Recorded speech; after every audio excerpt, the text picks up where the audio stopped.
Hello, welcome back everyone. நம்ம இப்ப Indian contract act பத்தி பார்த்துட்டு இருக்கோம். அதுல லாஸ்ட் வீடியோல who will perform the promise அப்படிங்கிற டாபிக் பார்த்தோம். இந்த வீடியோல நம்ம பார்க்க போற டாபிக் வந்து time and place of performance of promise. நம்ம ஏற்கனவே பார்த்திருக்கோம் கான்ட்ராக்ட் அப்படிங்கிறது ஒரு ப்ராமிஸ். அததான் ரெண்டு பார்ட்டிஸ்க்குள்ள போடுற ஒரு ப்ராமிஸை தான் அதை வந்து லீகலி என்ஃபோர்ஸ் பண்ண முடியும்னா அதை வந்து நம்ம என்னன்னு சொல்றோம்னா கான்ட்ராக்ட். இப்ப அந்த ப்ராமிஸை வந்து எப்ப பெர்ஃபார்ம் பண்ணணும், எங்க பெர்ஃபார்ம் பண்ணணும், எப்படி பெர்ஃபார்ம் பண்ணணும், இதெல்லாம் தான் இந்த டாபிக்ல பார்க்க போறோம். நார்மலி ஒரு கான்ட்ராக்ட் போடுறப்பவே வந்து அவங்க அந்த கான்ட்ராக்ட்ல வந்து எப்ப பெர்ஃபார்ம் பண்ணும், எப்படி, எந்த இடத்துல, இதெல்லாமே வந்து கான்ட்ராக்ட்ல மென்ஷன் பண்ணியிருப்பாங்க. ஒருவேளை கான்ட்ராக்ட்ல கொடுக்கலனா இந்தியன் கான்ட்ராக்ட் ஆக்ட்ல செக்ஷன் 46ல இருந்து செக்ஷன் 50 வரைக்கும் இது சம்பந்தப்பட்ட ப்ரொவிஷன்ஸ் கொடுத்திருக்காங்க. அதுதான் இந்த வீடியோல பார்க்க போறோம். ஸோ ஒரு கான்ட்ராக்ட்ல வந்து ப்ராமிஸ் பெர்ஃபார்ம் பண்றப்போ என்னென்ன விஷயங்கள் பார்க்கணும்னா எப்ப பெர்ஃபார்ம் பண்ணணும், அதாவது எந்த டைம்ல அது பெர்ஃபார்ம் பண்ணணும், செகண்ட் எந்த இடத்துல எந்த பிளேஸ்ல அது பெர்ஃபார்ம் பண்ணும், தேர்ட் எப்படி பெர்ஃபார்ம் பண்ணும், எந்த மேனர்ல அது பெர்ஃபார்ம் பண்ணும், நாலாவது வந்து அதுக்கு ப்ராமிஸி அப்ளை பண்ணணுமா வேணாம், ஒரு ப்ராமிஸி வந்து இந்த ப்ராமிஸை வந்து பெர்ஃபார்ம் பண்ணுங்க அப்படின்னு சொன்னதுக்கு அப்புறம் பெர்ஃபார்ம் பண்ணுமா இல்ல சொல்றதுக்கு முன்னாடியே சொல்லாமலேயே பெர்ஃபார்ம் பண்ணுமா, இதெல்லாம் தான் இந்த செக்ஷன் 46ல இருந்து 50 வரைக்கும் அந்த அது ரிலேட்டடான ப்ரொவிஷன்ஸ் தான் கொடுத்திருக்காங்க. ஃபர்ஸ்ட் ஒன் பாருங்க, no application and no time. Section 46 ஆரம்பிக்கிறது no application and no time. No அப்ளிகேஷன்னா ப்ராமிஸை வந்து கேட்க மாட்டாரு, கேட்காமே அந்த ப்ராமிஸை பெர்ஃபார்ம் பண்ணணும். செகண்ட், டைமும் கொடுக்கல, இந்த நேரத்துக்குள்ள இந்த நாள்ல அது முடிக்கணும் அப்படின்னு சொல்லி டைமும் மென்ஷன் பண்ணல. ப்ராமிஸை வந்து இதை பெர்ஃபார்ம் பண்ணுங்க அப்படின்னு கேட்க போறதும் இல்ல. சோ அப்ப அந்த ப்ராமிஸை எப்ப நீங்க பெர்ஃபார்ம் பண்ணணும் அப்படின்னா promise must be performed within a reasonable time. So அப்படி இருக்கப்ப ப்ராமிஸ் வந்து ஒரு ஒரு ரீசனபிளான ஒரு கால நேரத்துக்குள்ள அந்த ப்ராமிஸை பெர்ஃபார்ம் பண்ணிருக்கணும். இதுக்கு ஒரு எக்ஸாம்பிள் சொல்றேன், அப்ப உங்களுக்கு ஈஸியா புரியும். எக்ஸ் வந்து வைகிட்ட பணத்தை கொடுத்து ஒரு 10,000 rupees கொடுத்து கூட்ஸை டெலிவர் பண்ண சொல்லிட்டு போயிடறாரு. இப்ப வை அந்த கூட்ஸை எப்ப டெலிவர் பண்ணும், எக்ஸ் வந்து ப்ராமிஸை வந்து அப்ளை பண்ணணும்னு இல்ல, செகண்ட் திங் வந்து டைமும் வந்து எக்ஸ் சொல்லல. அப்ப அதை எப்ப டெலிவர் பண்ணும் அப்படின்னா ஒரு குறிப்பிட்ட ஒரு நியாயமான டைம்குள்ள அதை வந்து டெலிவர் பண்ணிக்கணும். இதுக்கு நான் ஒரு எக்ஸாம்பிள் சொல்லணும்னா இப்ப தீபாவளிக்கு கிராக்கர்ஸ் பணத்தை கொடுத்து எக்ஸ் வந்து வைகிட்ட சொல்றாரு தீபாவளிக்கு கிராக்கர்ஸ் வந்து டெலிவர் பண்ண சொல்லி பணத்தை கொடுத்துறாரு. அப்ப வை அது எப்ப டெலிவர் பண்ணணும், தீபாவளி வரதுக்கு ஒரு 2 நாள் முன்னாடியோ இல்ல 4-5 நாள் முன்னாடியோ அதை வந்து டெலிவர் பண்ணிருக்கணும். So it must be performed with in a reasonable time. அதே மாதிரி ஒரு ஸ்கூல் யூனிஃபார்ம் அப்படின்னு வைங்க, ஸ்கூல் ஆரம்பிக்க யூனிஃபார்ம் சப்ளை பண்ண சொல்லி பணத்தை கொடுக்கறாரு. அப்ப அந்த யூனிஃபார்ம் எப்ப டெலிவர் பண்ணும், ஸ்கூல் ஆரம்பிக்கிறதுக்கு முன்னாடி. So within a reasonable டைம்குள்ள ஒரு ட்ரெஸ் மெட்டீரியல்லாம் வித் இன் அ வீக், அந்த மாதிரி அந்த பொருளை பொறுத்தும் அந்த பிசினஸ் பிராக்டிஸை பொறுத்தெல்லாம் ஒரு ரீசனபிள் டைம்குள்ள அதை டெலிவர் பண்ணிருக்கணும். Section 47 no application but time and place specified. அதாவது ப்ராமிஸை அப்ளை பண்ண வேண்டிய தேவையில்லை. இங்க ப்ராமிஸையும் அப்ளை பண்ண வேண்டாம், டைமும் கொடுக்கல. இங்க வந்து ப்ராமிஸை அப்ளை பண்ண வேண்டாம், ஆனா டைமும் பிளேஸும் மென்ஷன் பண்ணிருக்காங்க. இந்த இடத்துல இந்த நேரத்துல பெர்ஃபார்ம் பண்ணுன்னு சொல்லியிருக்காங்க. ஆனா ப்ராமிஸை வந்து அது கேட்க வேண்டியது இல்ல, கேட்காமையே வந்து அந்த ப்ராமிஸை பெர்ஃபார்ம் பண்ணணும். அப்ப ப்ராமிஸர் எப்படி பெர்ஃபார்ம் பண்ணணும் பாருங்க. ப்ராமிஸர் must perform at any time during the usual working hours on such a day. அப்ப ப்ராமிசர் எப்படி பெர்ஃபார்ம் பண்ணுவாங்கன்னா அந்த சொன்ன நாள், குறிப்பிட்ட நாள், ஃபார் எக்ஸாம்பிள் ஒரு ஃப்ரைடே, ஒரு பர்டிகுலர் டேட் ஒரு ஃப்ரைடே பெர்ஃபார்ம் பண்ணணும்னு சொன்னாங்கன்னா அந்த ஃப்ரைடே சொன்ன இடத்துல அந்த ப்ராமிஸை பெர்ஃபார்ம் பண்ணலாம். பட் அது வந்து யூஷுவல் பிசினஸ் ஒர்க்கிங் ஹவர்ஸ்ல பண்ணிருக்கணும்.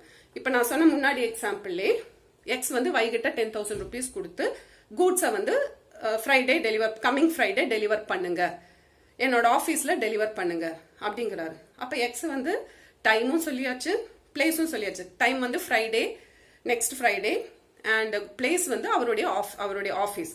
ஸோ இப்போ வை வந்து எப்படி டெலிவர் பண்ணும்னா கரெக்டா ஃப்ரைடே அவரோட ஆபீஸுக்கு டெலிவர் பண்ணும். அது ஒர்க்கிங் ஹவர்ஸ்ல டெலிவர் பண்ணும். ஒர்க்கிங் ஹவர்ஸ்க்கு அப்புறம் கொண்டு போய் கொடுத்தா எக்ஸ் வந்து வேண்டாம், திரும்ப நாளைக்கு கொண்டு வா அப்படின்னு சொல்றதுக்கு எக்ஸுக்கு ரைட் இருக்கு. So it must be deliver during the working hours. அது சில கூட்ஸ் வந்து அந்த கான்ட்ராக்ட கூட கேன்சல் பண்ணலாம் எக்ஸுக்கு வேணா, ஏன்னா ஒர்க்கிங் ஹவர்ஸ்ல டெலிவர் பண்ணல அப்படின்னு சொல்லிட்டு. Next 48 application is to be made and time and place specified. நல்லா பாருங்க, இங்க வந்து 46ல no application no time, promise apply பண்ண மாட்டாரு, டைமும் கொடுக்கல. அப்ப ரீசனபிள் டைம்குள்ள பெர்ஃபார்ம் பண்ணும். இங்க ப்ராமிஸை அப்ளை பண்ண மாட்டாரு, ஆனா டைம் அண்ட் பிளேஸ் சொல்லிட்டாரு. அப்போ சொன்ன டைம்ல சொன்ன இடத்துல ஒர்க்கிங் ஹவர்ஸ்ல டெலிவர் பண்ணும். இங்க அப்ளிகேஷனும் கொடுக்கணும், ப்ராமிஸை அப்ளை பண்ணணும்.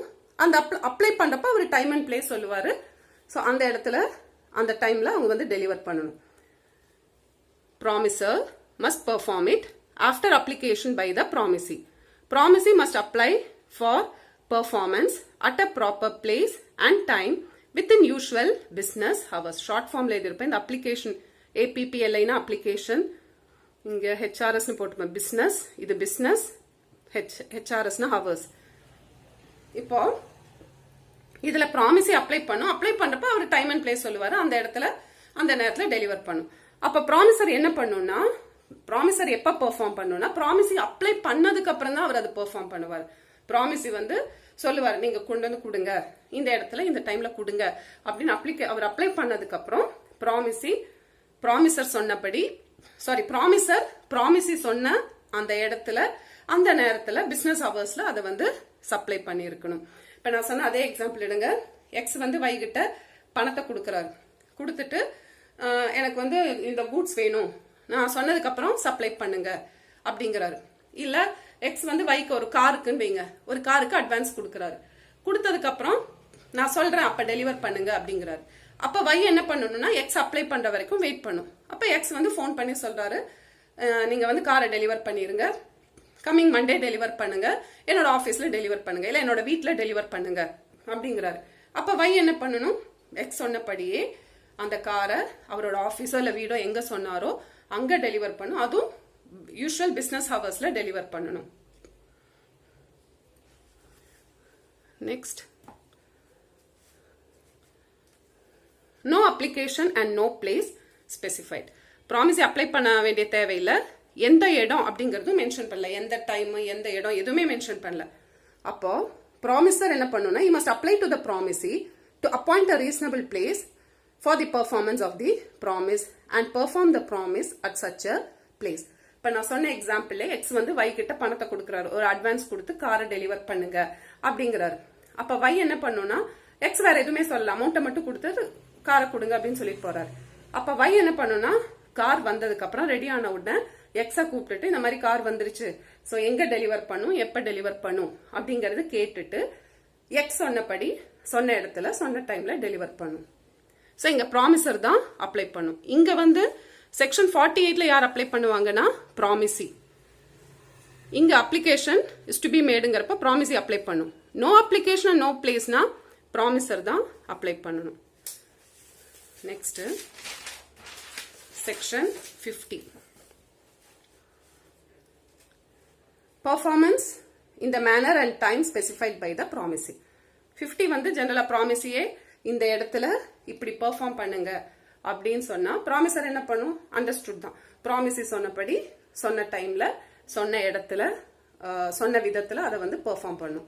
ப்ராமிசர் must perform the contract in the manner and at a place and time prescribe by the promisee. So promisee எப்படி கேட்டுக்கிறாரோ அதுபடி ப்ராமிசர் வந்து அந்த கான்ட்ராக்டை பெர்ஃபார்ம் பண்ணியிருக்கணும்.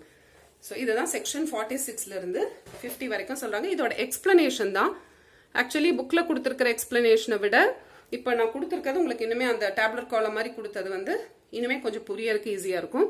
Various legal provisions are laid down under section 46 to 50. So far as the time, place and manner of performance of a contract are concerned, it must be agreed upon by the parties in the contract themselves. So time, place and manner பொறுத்த வரைக்கும் அந்த கான்ட்ராக்ட்ல வந்து parties அவங்களுக்குள்ள இப்படிதான் அப்படிங்கிறது கான்ட்ராக்ட்ல கொடுத்திருப்பாங்க. Section 46 time and place பத்தி என்ன சொல்லுதுன்னு பாருங்க. அந்த section 46 performance with in a reasonable time.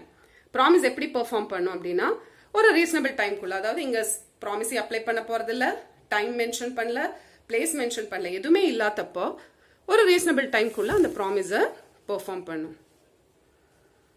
On the other hand, the reasonable time na enna appdin ketta, it will depend upon the circumstances of the case and the usage of trade or on the intention of the parties entering into the contract. So reasonable time varudhu idellam poruthu dhan time reasonable time ennaங்கிறது court வந்து முடிவு பண்ணும் ஒரு பிரச்சனைன்னு வரப்போ. Next, section 47 time place specify பண்ணிட்டாங்க. ஆனா வந்து ப்ராமிசி வந்து அப்ளை பண்ண போறதில்ல.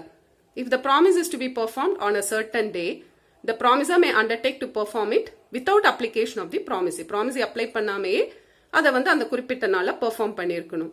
In such a case, the promiser may perform the promise at any time during the usual hours of business on such day and at place at which the promise ought to be performed. So சொன்ன டைம்ல சொன்ன இடத்துல அந்த ப்ராமிஸை perform பண்ணும். ப்ராமிஸி வந்து கேட்கட்டும் அப்படின்னு சொல்லி வெயிட் பண்ணக்கூடாது.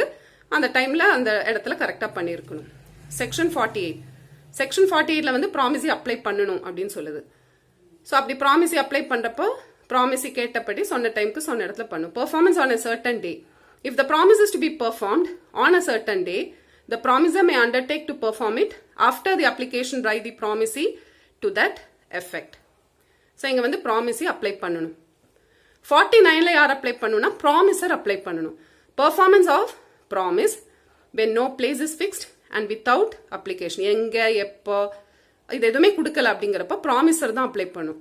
If the promise is to be performed without application by the promisee and when no place is mentioned, then it is the duty of the promiser to apply to the promisee to provide a reasonable place for the performance of the promise and to perform it at such a place. So promiser தான் promisee கிட்ட apply பண்ணி கேட்கணும் எப்போ பண்ணணும், எந்த இடத்துல அந்த ப்ராமிஸை perform பண்ணணும்னு கேட்டுட்டு அதுபடி அதை பெர்ஃபார்ம் பண்ணும்.